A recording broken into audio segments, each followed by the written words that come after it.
Hello, Twitch chat, YouTube, YouTube commenters, friends, family, Lurises. Well, no Lurises yet. Maybe someday. This is the Vintage Showcase on 12/5/2020. Yesterday, I played in my very first Pro Tour. And then I did not win a game until round 4 of said Pro Tour, which, which was, which was not great, but kind of figured it out and pulled it through and ended up with a 2-5 finish. So obviously did not qualify for day 2, but yeah, it wasn't we weren't expecting to do super well in the first place. So we'll take it that we qualified, and then maybe next time we will do better. So today, as I've said previously, I think PO is in a really, really, really bad spot. Like, even worse than it was when I last said it was in a really bad spot. Like, before, it was in a bad spot, but I could still justify playing it. Right now, I don't think I can justify even playing the deck. I think PO is might be getting phased out by 2020 and 2019 cards. It kind of seems like PO is starting to get phased out of the metagame, which is kind of crazy to me, but so today we're playing my second favorite deck currently, which is Hogaak. I played a couple leagues with this to get to 80 QPs. I like the deck. It's really powerful. It presents really fast clocks and is pretty resilient to hate. I like to play the blue version because I think that the 3 flex slots that people typically play are not very good. Like the crop rotation, Life from the Loam, the ball therapies, those kind of cards are just not very good. Ancestral and Time Walk, while there is a deck building cost in including blue, I find that these cards are obviously the most powerful thing you can be doing. I still am playing the white sideboard for Silence, because I think Silence is probably the best anti-combo hate you can play. I don't like Flusterstorm. I think Flusterstorm is quite bad. It's very hard to hold open a blue mana in this deck. So I'm playing a ton of Graveyard Hate today. I'm playing 4 Ley Lines, 3 Surgicals. So most of my sideboard is Graveyard Hate. And then I have Combo Hate and a small amount of removal. And a Oof. So pretty straightforward. Nothing crazy about this list. I did remove the Flex Basic because there are not very many bug players anymore. The only reason I had the Flex Basic in previously was to help against Assassin's Trophy and Ghost Quarter. So we are playing round 1. We've got, oh wow, we got Breva. And our opening hand is Mono Wasteland. So Brady is actually probably on Bug. While I think the deck has a good matchup versus Bug. Like I said, I obviously removed the basic, which helps the matchup a lot. I'm gonna mulligan this hand. And then I'm gonna keep this hand. And I'm going to look to just probably get rid of the Force of Vigor. You don't really need Force of Vigor in game 1s. I think it's a good hedge against like PO and shops and stuff like that. But I would assume that Brady would be on neither of those decks. So I would rather just get rid of this Force of Vigor.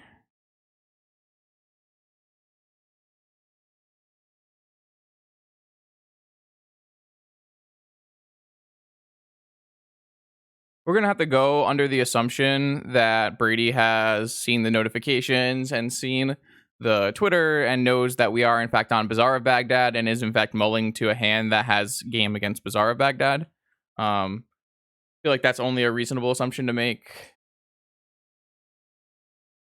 Obviously, whenever I play these kind of events, I do give up a certain amount of information equity where I'm telling people my list and showing it off. But I think that's fine because I enjoy streaming, and streaming makes it more plus EV for me. So opponent has mulled the 4 cards, so clearly looking for something powerful to deal with our deck, because our deck is insane. I do think that Hogaak is I'm not sure if Hogaak's a better choice than Dredge, but Hogaak is definitely one of the better options against the field right now.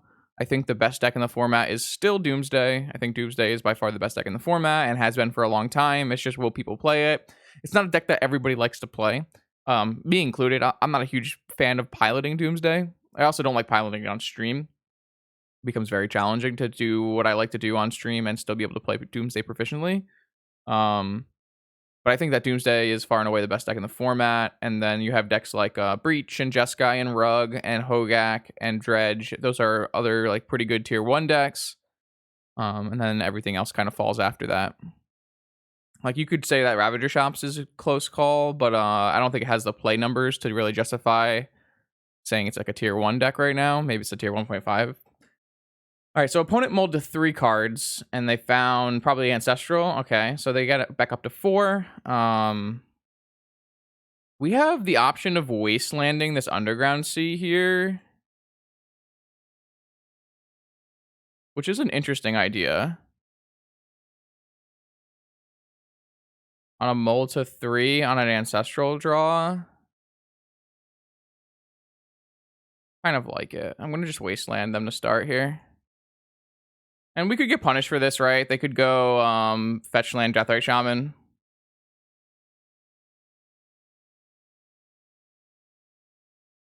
That would be the way we get punished for this, but I think it's fairly unlikely, right?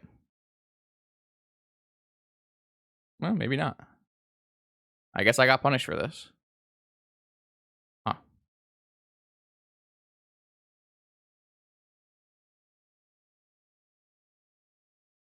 I wonder if that's a mistake. It feels like when opponent mulls to 3, you should wasteland them there, but maybe I'm wrong.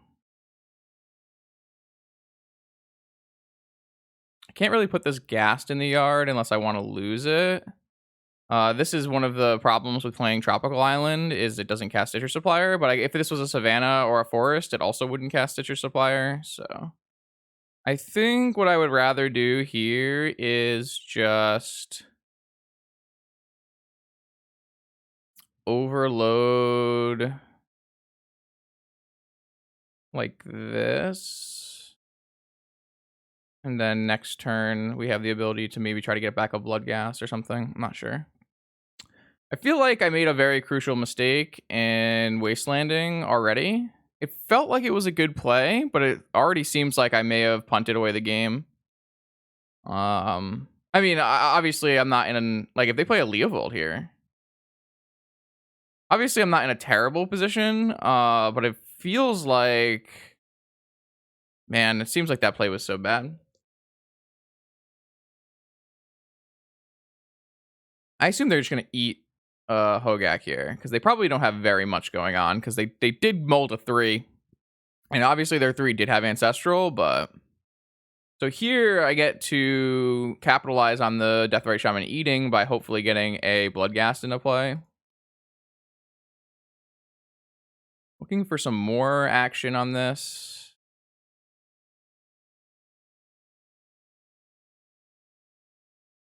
If I get the Bloodghast into play, it's still fairly unlikely I can return a Hogaak. Oh wow, that was a really good Bizarre activation.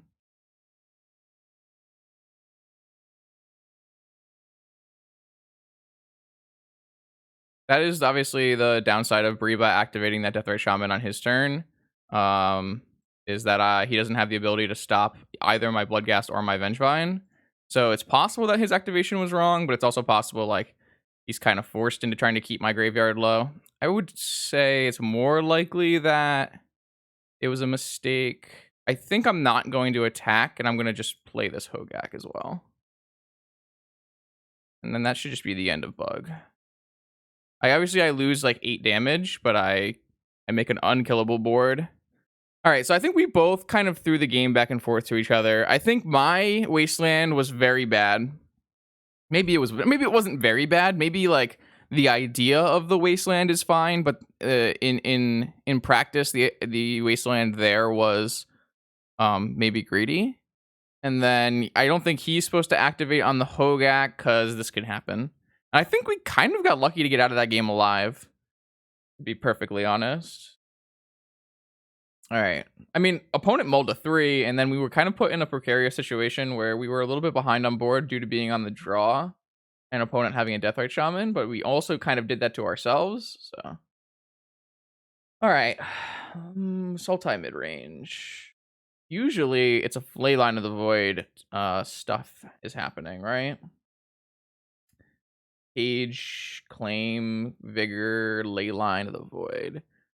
Obviously, I'm not teched to play against Bug of any kind. The only thing that I can see being valuable are these Assassin's Trophies. And I do think they should be valuable. Opponents probably unlike Leovold, Hull Breacher, Leyline. I mean, it's still like you can't expect opponent in their 3-card hand. You must think that opponent kept land, ancestral, another spell, right? So you're still activating. You still only have 3 draws, and you're definitely not guaranteed to have a land and a Deathrite Shaman in 3 draws. I don't know. It's a little hard to say. So I don't. It might be on 1 Tabernacle. Trying to think about what card I would be okay with bringing out to play. I can think you can bring out like one at Once Upon a Time for an Assassin's Trophy, and then maybe one. Like I like Bloodghast in this matchup. It's a little rough because of Deathrite Shaman, but that's another reason that I really want 2 Assassin's Trophies. I would think. I'm just trying to figure out what my other cut would be. Maybe it's one of these like support cards, like a Stitcher Supplier or a Hogaak. It could just be another Once Upon a Time, to be perfectly honest. That actually seems fine. Let's try that.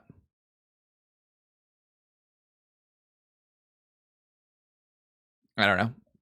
My basic instinct was just they mulled like away 5 cards or whatever. 4 cards.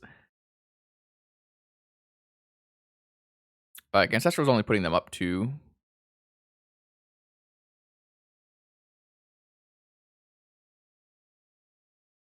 I don't know. I'm not sure. I'm not sure.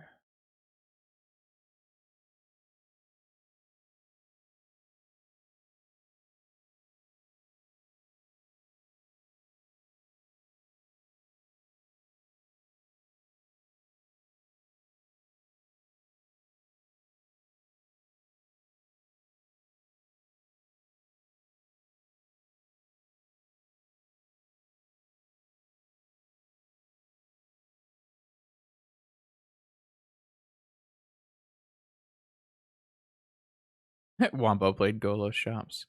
All right. You're missing. Oh, actually, I don't think you're missing anyone. Log. Nice.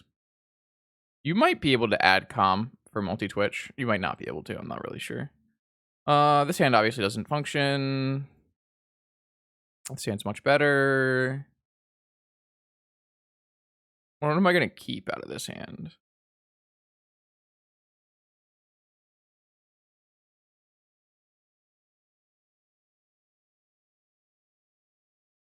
Trying to figure out which of the lands I want to put away. But it could also just be Trophy. Trophy does give me an avenue to beat a Leyline of the Void with this hand, though. I kind of think I might... Because what I might do is if they play Leyline of the Void, right? I can go Once Upon a Time and go for Fetch Trophy. So I might just pitch Wasteland.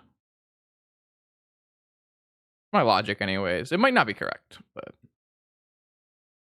I think like pitching Trophy definitely has merit, though.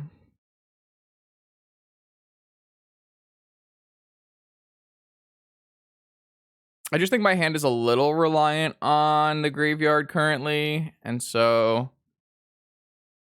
there's a lot of plus side in a Trophy. Though opponent obviously can and probably will just lead Deathrite Shaman, right? Yeah. Deathrite Shaman always makes for a fun and interesting experience. And I mean, I don't really mean. I mean that truthfully, like it makes it very challenging. Wow, so they get to do a cantrip and a Deathrite Shaman. I see. I'm obviously gonna wait until after I've drawn a card before casting Once Upon a Time, or even after I activate Bazaar of Baghdad. In this way, I can see the most cards, and they don't have Force of Negation in post board, so there's no reason to play around that. They chose not to shuffle their library. We don't want to pitch too many things to... Okay, now we kind of do. All right, so now I want to cast Once Upon a Time before activating Bazaar so that I can find a Root Walla. This is a really good opportunity to find a Root Walla, which I did.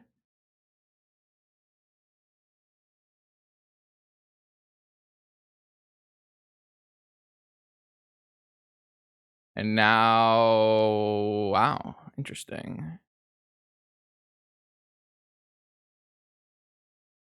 Yeah, that's fine. This works for me.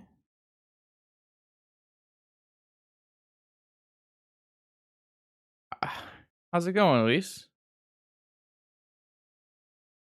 I think this deck is incredibly fun to play. Okay, so they do have surgical. Makes sense. So we're gonna end this with Root Walla, Hollow One, and have the ability to look for a Hogaak next turn. Okay.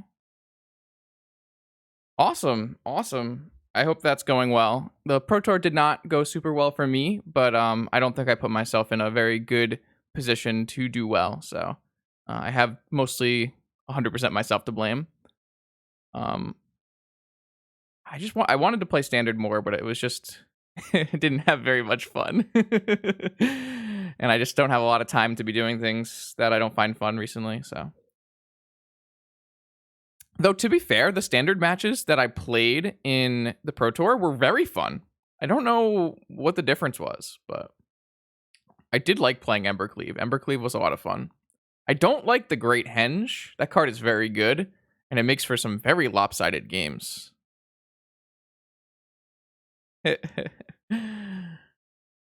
But actually, standard seemed like it was in a pretty decent spot, to be perfectly honest. It was a lot of fun to play during the event. I had high hopes for historic, but I got mollywopped, and apparently everyone wanted to play sacrifice, which I didn't expect going into the tournament. So auras versus sacrifice is not a good time. I don't see any reason. So the reason to not play a hollow one now is to play around a possibility of one tabernacle. I think that would be foolish. I think I would rather just battle, and I get tabernacled. It's going to be bad for me, but I kind of have to clock. So they have Strip Mine, which is going to make casting this Hogaak a lot more difficult. What I can do is put that's fine. What I can do is put Misty Rainforest in the yard, crack for a Dryad Arbor, and cast Hogaak. So as long as Breba doesn't activate the Deathrite Shaman on my land, or I can just draw Bazaar of Baghdad.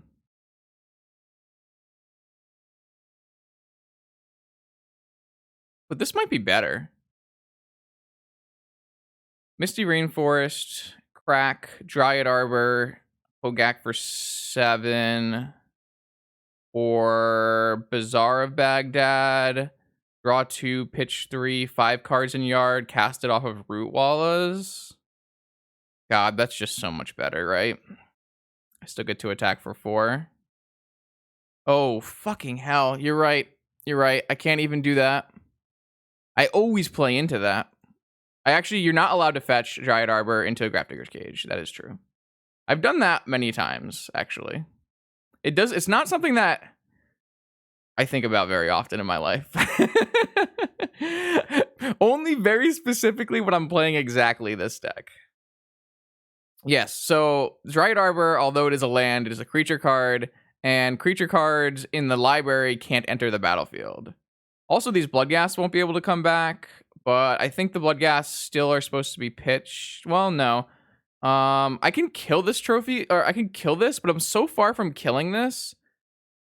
Would I rather just exile this? It's kind of a question, isn't it? It's a kind of a question. Assassin's Trophy, Bloodghast, cast Hogaak from my whole graveyard off of Root Wallas. I think I don't think the only reason we're going to need another Bazaar. Well, the thing is, if I don't kill this cage, I don't actually get to cast my Hogaak from the yard if it gets Assassin's Trophied. So, in that case, I think I'd rather be working towards Assassin's Trophy. I'm going to go Bloodghast, Bazaar. And then I'm going to cast this now before my opponent has any opportunities to eat from my yard. If this gets Force of Willed, which it didn't, that would be kind of interesting. Gas Bazaar. Yeah, I think Gas Bazaar makes the most sense. I think there's some merit to some other discussions there. But mostly because this cage is in play, it kind of just squashes the other options. So we talked about this a little bit in the deck tech. I used to play a flex basic in this deck specifically for bug decks. But bug decks have been waning in popularity, so I cut the flex basic. So now I have I have no flex basic, as you can see. So unfortunately, I do not. So there was a point in the vintage metagame where everyone was playing bug, and then they were playing 4 ghost quarters and Golos shops. And that was the point where I was playing Hogaak and I had a flex basic. But nowadays, not so much. So 13 life, 1 card in hand. Active Deathrite Shaman, gaining them 2 life for the meantime. Hollow One's a sicko draw. I don't play a Gaia's Cradle. Yes, people are... I mean, I don't really care about that, though. Like, Vine Slasher. It's more about the popularity of Bug than anything else. So if I activate, I'm going to go down. I'm going to keep 2 cards in hand, which is slightly awkward because we are getting further and further away from casting this Assassin's Trophy. Is there any way I would want to activate this Bazaar pre-combat? I can basically never return a Vengevine. I could cast a Hogaak if I drew 1, 2, 3, 4. I could cast a Hogaak if I activated pre-combat, which is a reason, but then I should still be able... Yeah, well, I'm not going to attack with these unless I can attack pump. I think pre-combat.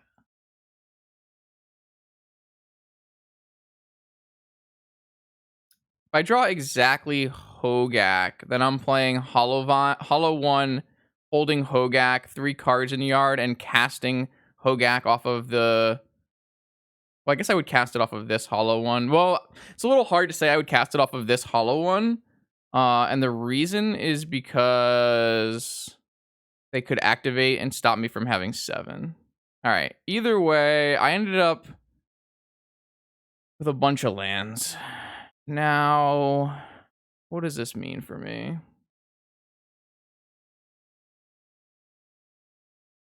It means I'm really far from Assassin's Trophying. I gotta keep this Hollow One. And I think I was always activating Bazaar this turn, so although it's awkward with my Assassins, it makes my Assassin's Trophy worse. I think I just pitch Assassin's Trophy, fetch land, Tropical. I think I would rather have the ability to get a Bayou. Or if I drew like an Ancestral and Underground Sea. So I'm gonna keep fetch land, Hollow One. I'm not gonna attack with these Root Wallas. I kind of agree, Dan. I kind of agree. I think Root Walla Pump should be pretty important in closing out this clock. And a land is also gonna help me pay for a Tabernacle. So I had land fetch, but there's not that's not true, not me, because of Cage. I can't cast Hogaak from my yard, and to cast Hogaak from my hand, I need to keep Hollow One and Hogaak. So the question becomes, am I going to be activating this Bazaar of Baghdad in my upkeep? That seems like not a good idea because it fuels this Deathrite Shaman for no reason, and I'm not going to be able to return cards from my graveyard anyways. So I would rather just try to natty draw any land, any non-Bazaar land, in which case we'll be in a position to win this game. We drew any Bazaar, any land. Underground Sea. Yeah, I mean... Remembering Cage is a thing. So this is just going to be lethal unless they block a Hollow One. Because I have no more creatures in my yard. So this is 8 and this is 11. The unblocked Root Wall is 11. So now Reba has to block the Hollow One with the Deathrite Shaman. I'm obviously still pumping. And it's going to be 8 damage. 9 damage. 8 damage. They go to 3 and they have to draw... Well, Tabernacle doesn't do it. Toxic Deluge doesn't do it. It's probably just game. Got him. Rootwalla is really good in this deck. I agree. Yeah, so that was good. That was sweet. I don't know. I think we played the first game a little awkwardly, but the second game seemed clean. And we're back. All right.